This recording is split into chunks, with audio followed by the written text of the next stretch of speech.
We are grateful to our sponsors, Kelly Stafford with Stafford Tree Service and also Black Kow Cow Manure. If you need your trees trimmed locally, remember Stafford Tree Service at staffordtreesvc.com, and please visit Black Kow Cow Manure, that's K-O-W.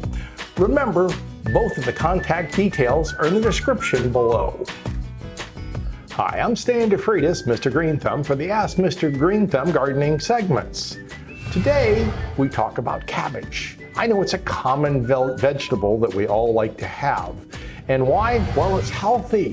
When you start to look at the beauty of a cabbage, and it is Brassica oleracea, and it is the Latin name. None of us use that. We all use the name cabbage. Now, you're typically either going to raise it from seed, which I've done, or you can get a little 4-pack like we have here. And the beauty of getting the 4-pack is you've already got it past the most difficult stage. Why are more people going to cabbage? Well, that whole Brassica family, which is broccoli, cauliflower, Brussels sprouts, and cabbage, they're all in the same general family. And they're all full of vitamin C. They've got a lot of minerals. They're healthy for you. More people should be eating this. This should be your carbohydrate, more so than biscuits and bread and pancakes. Now, I know the biscuit and pancakes with the syrup is more tasty, but this is healthier for you. When they talk about good carbohydrates, this is what they're talking about. Now, I like it as a coleslaw. Now, I know you run a little bit with mayo and different spices, but it's still healthier for you than a bag of fries. And that's what most people in America are going to. And that's one of the reasons we're having an epidemic of diabetes and pre-diabetes on so many people. Diabetes. Anyway, yes, I know you remember that commercial as well.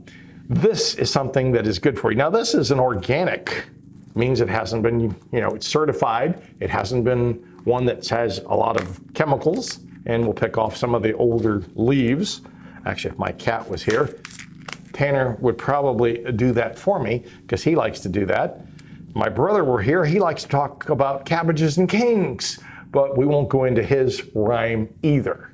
We will tell you that it's easy to grow, full sun to partial shade. Some of these leafy vegetables will do or grow pretty well in partial shade, whereas let's say tomatoes and eggplant and peppers really need full sun. Remember, they're in the full sun family, the Solanaceae family, whereas the cabbages, or lettuce tends to take the shade better.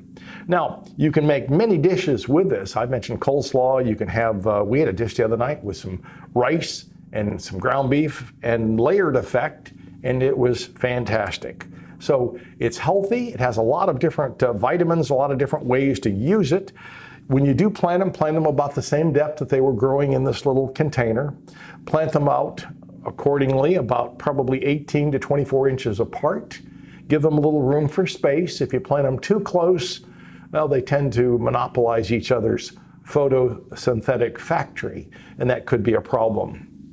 Remember, they're an annual, so you need to probably give them a little shot of water fertilizer or something organic on a pretty regular basis. I mean, every couple of weeks while they're growing, because it has to grow, be ready to harvest in a pretty short period of time. How short? Probably around 65, 70 days maximum from the time that you plant to the time that you harvest. So that's a relatively short period of time.